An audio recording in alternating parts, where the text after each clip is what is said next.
Morning प्यारे बच्चों exam based question answer की सीरीज में क्लास 12 के लिए आज हम आपके साथ में हैं लेसन नंबर 5 के क्वेश्चन आंसर्स लेके, जिसका नाम है India's gifts to the world, जो कि हमारी बुक रेनबो से लिया गया है। इससे पहले हम हमारे chapter lesson number 2 a room 10/8 और लॉस्ट स्प्रिंग के क्वेश्चन आंसर कर चुके हैं, और आज हम करेंगे India's gifts to the world का पार्ट 1, जिसका नाम है how yoga heals. First question देखें। Medical research estimates that as much as 90% of illness and disease is dash. Medical research क्या एस्टिमेट करती है कि 90% जो बीमारियां हैं वो होती हैं किससे रिलेटेड? यस, इसका आंसर है स्ट्रेस से related, stress related. Question number 2 देखो। Dash is the product of the sympathetic nervous system. Sympathetic nervous system का क्या प्रोडक्ट है? इससे क्या होता है? Yes, stress. आंसर क्या आएगा इसका? Stress. Third, short term stress is considered as. Short term stress उसे क्या माना जाता है? क्या वो गुड होता है या बैड होता है? तो शॉर्ट टर्म स्ट्रेस को तो गुड माना जाता है, लेकिन जब स्ट्रेस लॉन्ग टाइम चलता है तो उसे बैड माना जाता है, तो इसका आंसर होगा good. Fourth question, long term continuous exposure to stress is. अब अभी मैंने आपको बोला कि जो लॉन्ग टर्म अगर स्ट्रेस में हम रहते हैं तो वो बैड होता है, वो हमारे लिए, हमारी बॉडी के लिए डेंजरस होता है, हार्मफुल होता है, तो answer will be harmful. Stress is harmful, ठीक है। फिफ्थ देखिए। Chronic stress can lead to continuously high level of. लगातार जो स्ट्रेस रहता है अगर कंटिन्यूस रहता है तो हमारी जो बॉडी में कार्टिसोल हार्मोन की जो मात्रा है वो बढ़ जाती है, तो वो कार्टिसोल इसका आंसर होगा। सिक्स्थ क्वेश्चन देखो। The body has a natural counter balance to the dash response called the parasympathetic nervous system. जो बॉडी में हमारे नेचुरल काउंटर बैलेंस है टू द किसके प्रति?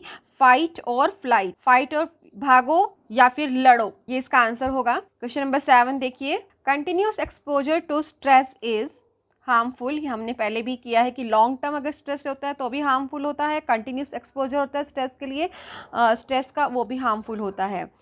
लगभग एक से क्वेश्चन आंसर है। 8 देखिए। A recent study has shown yoga to dash the level of cortisol in blood decrease. क्या आंसर है इसका? डिक्रीज। की योगा अगर हम करते हैं तो लगातार अगर हम योगा करते रहते हैं तो हमारी बॉडी में, हमारे ब्लड में जो कार्टिसोल का लेवल है वो कम हो जाता है। तो और कार्टिसोल जो हार्मोन है अगर वो सही बैलेंस्ड रहे तो ठीक रहता है, अगर ज़्यादा हो तो वो हमारी बॉडी के लिए हार्मफुल होता है।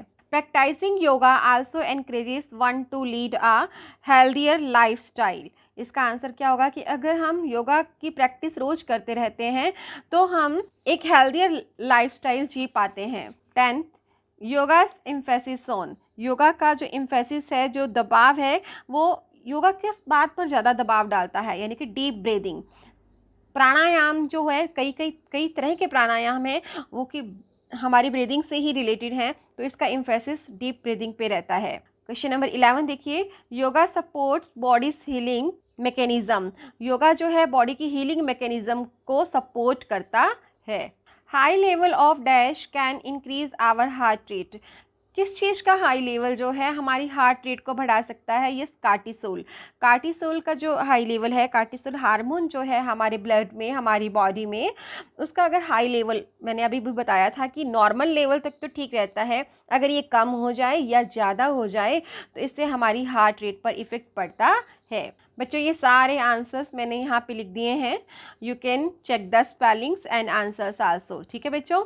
आगे देखिए हम 1 line question answers. First question देखिए। According to medical research which percentage of diseases of people are stress related. कि मेडिकल रिसर्च के अकॉर्डिंग कितनी परसेंटेज जो है स्ट्रेस से रिलेटेड लोगों को जो बीमारियां होती हैं, कितनी परसेंटेज है वो? 90%। 90% लोग जो हैं वो स्ट्रेस, जो बीमारियां हैं उनको, वो स्ट्रेस रिलेटेड हैं। क्वेश्चन नंबर 2 देखिए। For what diseases can yoga be a therapy. किन बीमारियों के लिए योगा एक इलाज साबित हो सकता है?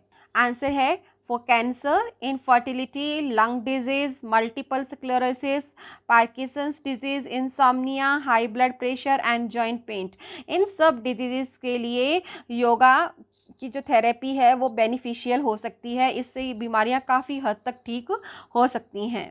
नेक्स्ट क्वेश्चन देखो, which disease are caused by stress. Stress से कौन कौन सी बीमारियां होती हैं? यस, कार्डियोवैस्कुलर डिजीज यानी कि जो हार्ट अटैक्स वगैरह जो होते हैं, हार्ट से रिलेटेड जो बीमारियां होती हैं वो स्ट्रेस से होती हैं, टेंशन से होती हैं।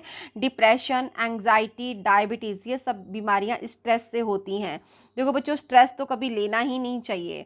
स्ट्रेस एक हद तक काफ़ी अच्छा होता है। जैसे मान लीजिए आप लोग 12th में हैं और आपको अगर 98% मार्क्स लाने हैं तो स्टडी का स्ट्रेस तो लेना ही पड़ेगा। लेकिन अति जो होती है, excess of everything is very bad. तो स्ट्रेस एक बैलेंस तक तो ठीक रहता है, एक लिमिट में ठीक रहता है, लेकिन ये कहीं बीमारी नहीं बन जाए, ये हमें ध्यान रखना होगा, अवेयरनेस रखनी होगी। नेक्स्ट क्वेश्चन देखो, describe the main components of yoga practice. Yoga के जो मेन कंपोनेंट्स हैं उसके बारे में बताइए। तो आप लोगों को ये सब मालूम है, yogasanas, pranayamas, meditation are the main components of yogasanas, including inverting, twisting and compressing of body. तो ये सब चीज़ें जो है योगा प्रैक्टिस के मेन कंपोनेंट्स हैं, जहाँ हम प्राणायाम करते हैं, आसन्स लगाते हैं, ध्यान करते हैं और अपनी बॉडी को इन्वर्ट, ट्विस्ट और कंप्रेस करते हैं, यानी कि ऐंठना, मोड़ना और दबाव डालना हमारी बॉडी पर, ये उसमें इंक्लूड रहता है अकॉर्डिंग टू द इंस्ट्रक्शंस। ठीक है, इंस्ट्रक्शन के अकॉर्डिंग ही ये सब हमें करना होता है। What does the practice of yoga encourage. Yoga की जो प्रैक्टिस है ये क्या एनकरेज करती है, किस बात के लिए हमें मोटिवेट करती है? The practice of yoga encourage the person to lead a healthier lifestyle. Yoga अगर हम करते हैं तो हम एक हेल्दियर लाइफस्टाइल को लीड कर पाते हैं, एक स्वस्थ जीवन जी पाते हैं, फिजिकली भी और मेंटली भी। What does yoga support to body. Yoga हमारी बॉडी को क्या सपोर्ट करता है? Yes, yoga supports the body's healing mechanism. Yoga हमारी बॉडी की हीलिंग मैकेनिज्म को सपोर्ट करता है। नेक्स्ट क्वेश्चन देखो, describe the impact of the high level of cortisol on our health. अगर हमारी बॉडी में कार्टिसोल का लेवल हाई हो जाता है तो हमारी हेल्थ पर क्या इम्पैक्ट पड़ता है, क्या प्रभाव पड़ता है? बच्चों, high level of cortisol can increase our heart rate. हम लोगों ने पहले भी पढ़ा कि कार्टिसोल का हाई लेवल हमारी हार्ट रेट को बढ़ा सकता है, blood pressure and our cholesterol and triglyceride level which are the risk for both heart attacks and strokes, जो कि हार्ट अटैक्स के लिए और स्ट्रोक्स के लिए बहुत ही रिस्की है। तो कार्टिसोल जो है, कार्टिसोल जो हार्मोन है हमारी बॉडी में, ये बिल्कुल बैलेंस्ड होना चाहिए, ना कम ना ज़्यादा। ठीक है बच्चों, ये थे हमारे पार्ट 1 से रिलेटेड हमारे question answer. I hope you have understood it और आप इसे लर्न करेंगे और बिना गलती के, without any mistake, you will write in your exams. Thank you बच्चों।